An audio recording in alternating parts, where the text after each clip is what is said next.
5ই November বুধবার আরেকটা নতুন আপডেট নিয়ে আমি চলে এলাম। হ্যাঁ, রাজার দেশে থেকে সৈকত।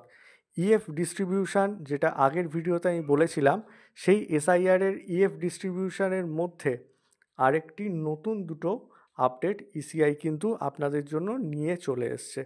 আপনারা যদি আপনার বিএলও অ্যাপ খোলেন এবং ওখানে যে আপনার এসআইআর যেটা দেখাচ্ছে স্পেশাল ইনটেনসিভ রিভিশন, যেটা ডান দিকের নিচে ট্যাবটি আছে, টাচ করলে আপনার কাছে খুলে যাচ্ছে এই EF distribution tracker.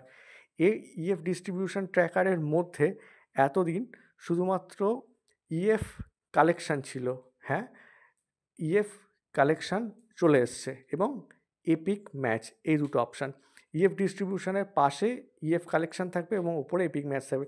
Epic match কোনগুলো হবে না, যেগুলো ইসিআই নিজের সিস্টেম থেকে ম্যাচ করছে সেগুলোতেই এপিক ম্যাচ দেখাচ্ছে। এটাতে আপাতত কিছু করার নেই, কমিশন থেকে এখনও পর্যন্ত কিছু বলেনি, আপাতত কিছু করার দরকার নেই। হ্যাঁ, যেটাকে আপনি ইএফ ডিস্ট্রিবিউট করছেন আর কিছুদিনের মধ্যে সেটাকে কালেকশান করার মতো যে ইনফরমেশন ফর্মগুলো আপনি কালেক্ট করবেন সেগুলো আপনি মার্কিং করার অপশান আপনার হাতে চলে আসবে। আর সেটাই হচ্ছে ইএফ কালেকশান। নিচে যেটা দেখতে পাচ্ছেন দেখবেন এই ওনার কাছে ইএফ ডিস্ট্রিবিউশন, ইএফ কালেকশান এবং এপিক ম্যাচ এই তিনটেই অ্যাভেলেবেল দেখাচ্ছে। আপাতত আবারও বলছি, এপিক ম্যাচ করার দরকার নেই। যেটা ডিস্ট্রিবিউট করছেন ইএফ ডিস্ট্রিবিউশন দিয়ে ডিস্ট্রিবিউট করুন এবং যে ইনফরমেশন ফর্মটি ক্যান্ডিডেট আপনাকে দিচ্ছে, এপিক যারা হোল্ডার ফেরত দিচ্ছেন, তারা ইএফ কালেকশানের মাধ্যমে করে নিন।